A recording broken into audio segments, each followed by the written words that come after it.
Well, good afternoon, everybody. I'm Deb Sofield, and you're listening to my weekly podcast series called Encouragement for Your Life. Most of you know I'm a national speaker, trainer, and coach.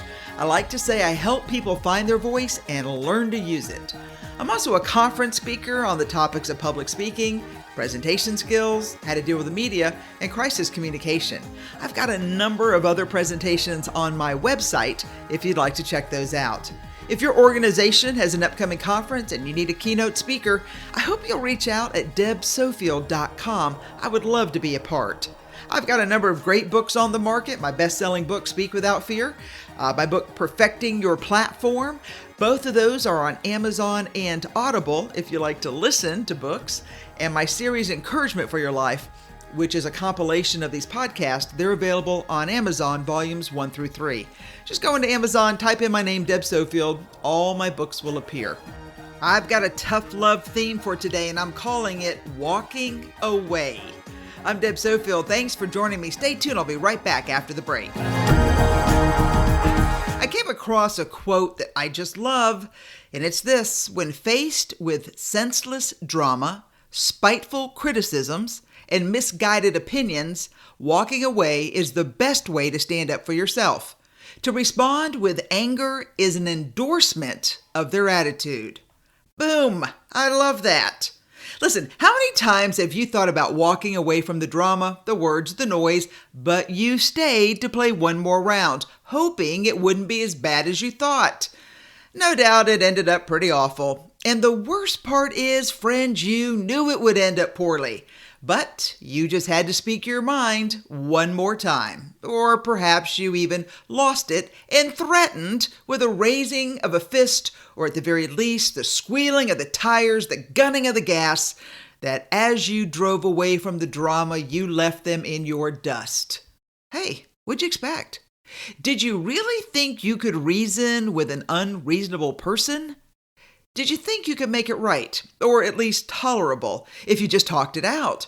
Or did you think you could control them in some small way, only to be harshly reminded that they won't listen to you or your wise counsel? Why?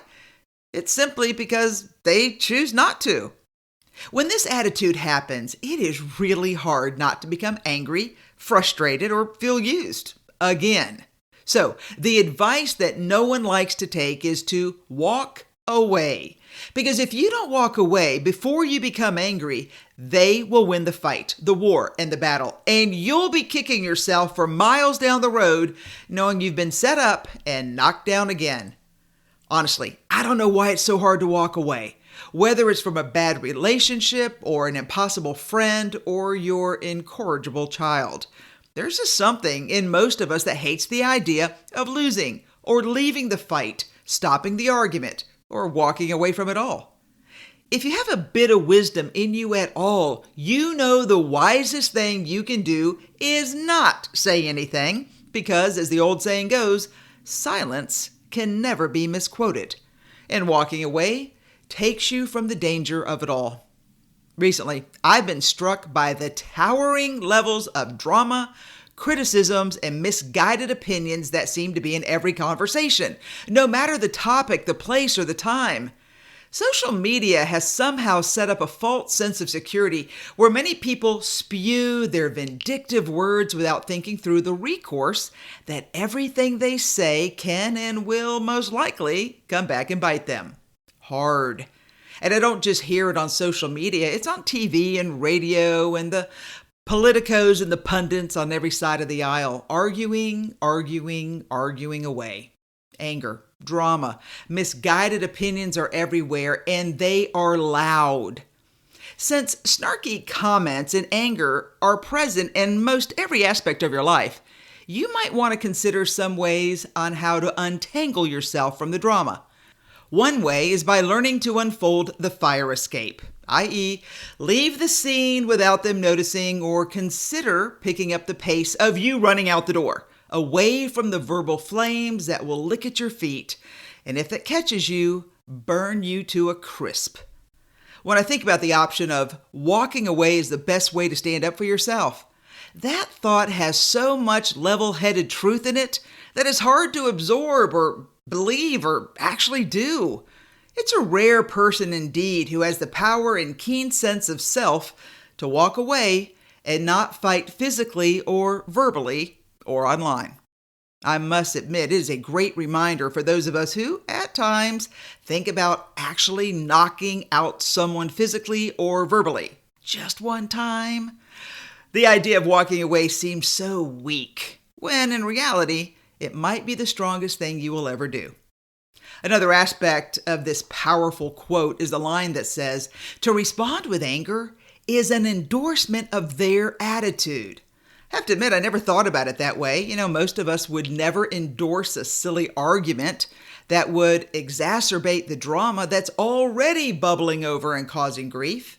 Yet, if we don't take the action to walk away, we will be drawn into the flame and undoubtedly will be burned.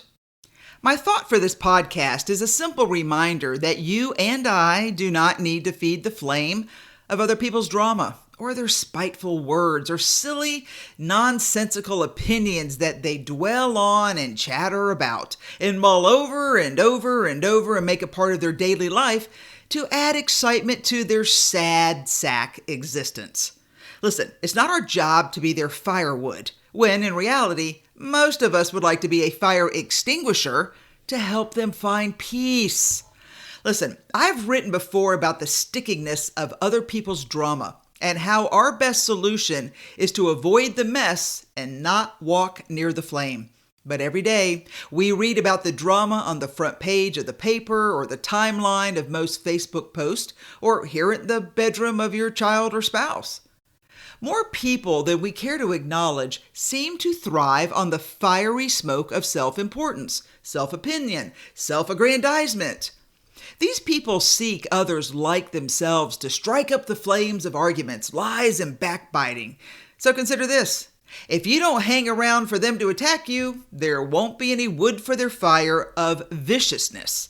And without wood, even a blazing fire eventually dies out. I have to admit, I used to be somebody who wanted to fix others, and I put that in quotes. I thought I had some great ideas and suggestions that I knew would be life-changing for them. Then, after being burned a few times, I learned a hot but valuable lesson that I've never forgotten. I can never fix someone else. To this day, I wonder what took me so long to figure that out. And once it occurred to me that I was not Miss Fix-It, and that I needed to make a head and heart mind decision to live peacefully, quietly, and quickly walk away. There was no going back. Not because I didn't care, but because they didn't. And no one can fix that. There's a quote that I've seen many times that says, "There comes a time in your life when you walk away from all the drama and people who create it. You surround yourself with people who make you laugh. Forget the bad and focus on the good. Love the people who treat you right. Pray for the ones who don't. Life is too short to be anything but happy. Falling down is a part of life. Getting up is living." That's from Jose Harris.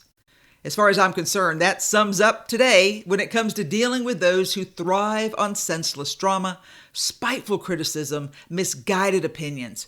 It doesn't mean I can't love them from afar. In fact, that might be the only way I can show a bit of tenderness and concern, since I won't be near their life-clogging smoke and blazing heat of their emotional fires. I've heard it said many times, you just have to remove people without warning. We're getting too old to be explaining what they already know they're doing wrong. So friends, heed my words today. When faced with senseless drama, spiteful criticism, and misguided opinions, walking away is the best way to stand up for yourself. Now, in closing, remember this. Sometimes walking away has nothing to do with weakness and everything to do with strength. We walk away not because we want others to realize our value and worth, but because we finally realized our own. Powerful message today, if I say so myself. And I'm telling you, you and I have seen it over and over, and we try to do the right thing because in our hearts, we're fix-it kind of people. But I'm telling you, for so many, you're unfortunately wasting your time. So what you should do is find your tribe, grow, be the person you dreamed you wanted to be, and you can be. And then maybe one day our broken friends will see the light, and then we can bring them along on the journey. All right, believe it or not, you've been listening to Deb Sofield's Encouragement for Your Life. Thanks for joining me today, and I hope you'll join me next week. I've got another great show lined up. And just remember, Deb doesn't care what the world says about you. I want you to know I care about you, and I care about you because I believe you can do big things, but friend, that's only going to happen when you have the courage and the strength and the fortitude to walk away. Just walk away from those who do not appreciate you, because there's nothing you can do until they come to realization that you really are a good, honest, and true friend. And here's my promise. I will walk alongside you as we follow that dream of your success together, and as we look forward to our friends one day being able to join us. Thanks for joining me today. Join me next week for Deb Sofield's Encouragement for Your Life. Have a good one, everybody. Take care.